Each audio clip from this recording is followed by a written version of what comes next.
Hello, I'm DJ Oliver and this is Detroit Performs. Now we are here at the Detroit Opera House, home of the Michigan Opera Theater. This 2,700-seat venue has been captivating audiences since 1922.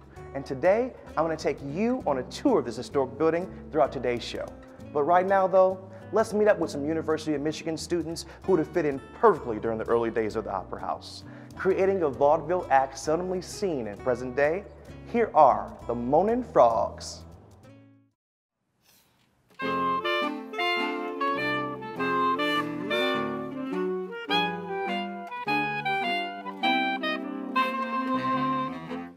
Eddie Goodman and I decided independently that we wanted to form some sort of vaudeville type group. He's very interested in the history, and I've been interested in the history too, to a certain extent, and I just thought the music was really fun. And we happened to meet on the street corner and get to talking, and we realized that we both were planning on doing this completely independently. And one of those sort of serendipitous moments that led to something pretty cool. So we just kept looking into it. We decided we wanted a group of 6 people, and we decided we wanted a bass saxophone, baritone saxophone, 2 tenors, alto, and soprano saxophone. Went around recruiting members that we thought were first, really great players, second, really great people, and third, a hell of a lot of fun.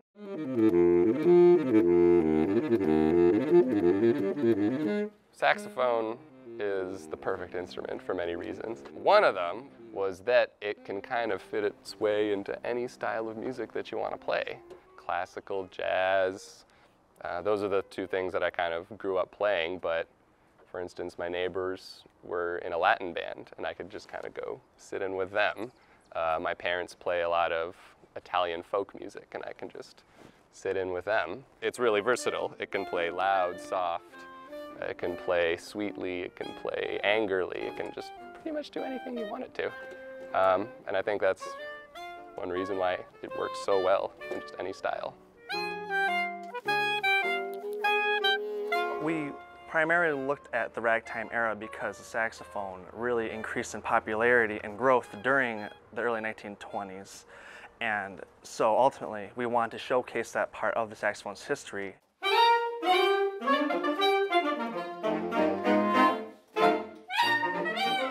Nowadays, especially classical saxophone playing, on modern jazz, we kind of forget that a lot of roots of all saxophone playing were in that time period. And for us, it's just important to sort of enjoy that and expose it. To describe the kind of our shtick, I guess, is I would use words like we provide a fun, unique entertainment experience where we've got good music that's not really performed a whole lot these days. That we've kind of swept out from under the rug.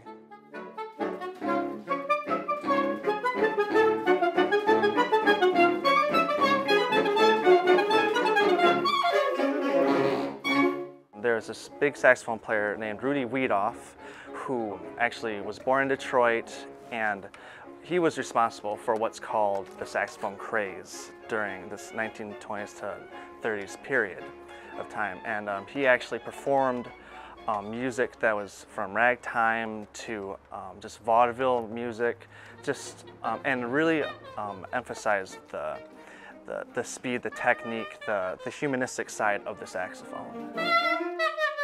The Moanin Frogs play a lot of music which he played. We also play music primarily from a group called the 6 Brown Brothers.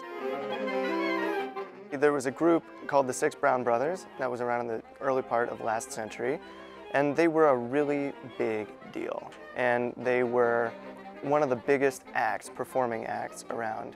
So they would get involved actually in cutting contests, which were groups would challenge each other to see who would play the best. And so the Brown Brothers were sort of tangentially involved in that kind of thing, but that got their name out in the press. They also played in the circus, which was one of the best gigs you could get. You traveled the world, and you got paid well. At that time, saxophone players in bands like the Paul Whiteman Band were the highest paid instrumentalists in the band. And there had been a long history of really highly paid saxophone players. So if you wanted to make money, you could go into this business. We started out just with a bunch of tunes, and we kind of knew that we wanted to eventually take it into a more vaudeville-y direction. To us, that kind of meant telling some jokes and kind of doing a whole shtick. I guess it just kind of happened naturally. One day we were playing a tune and one of us just started kind of moving around and acting weird, I guess. And we all just kind of jumped on it. It was a tune about elephants and it was called Parade of the Elephants.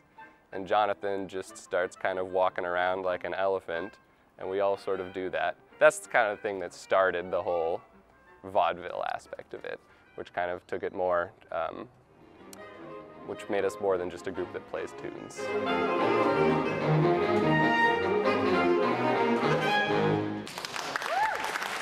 I think it's a great mix of upbeat music, a little bit of acting, some people putting on different characters, dressing up, and we play really fun pieces.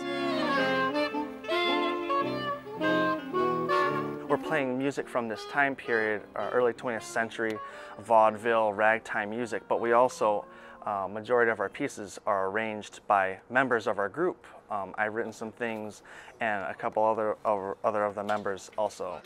I've done a lot of arranging for the group, so that's one of the things that's helped me a lot. It's given me an avenue to work on my arranging skills and do cool things like that. I would have never guessed that our group would be received as well as it has. It's really great to see how this old music is being brought back by us and people are really enjoying it because you don't hear this music anymore.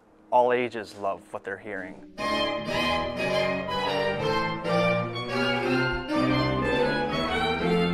I would have never guessed that the group would be sent to perform at the Kennedy Center, wearing the stuff that we do, moving around the way we do. So it's a very friendly, fun group, and I'm very, very happy to be a part of it.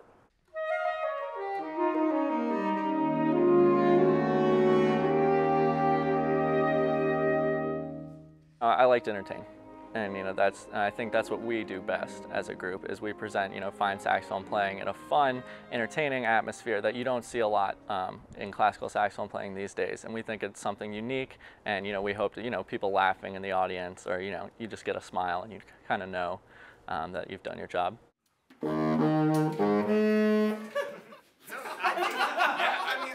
So we have a good time with each other, and I think that's one of the main reasons that the Frogs is successful, because we have a good time, and other people have a good time listening to us have a good time.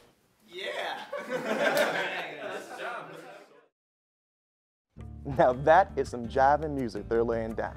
To learn more about the Moanin Frogs, as well as all the other artists highlighted in today's show, you can go to DetroitPerforms.org.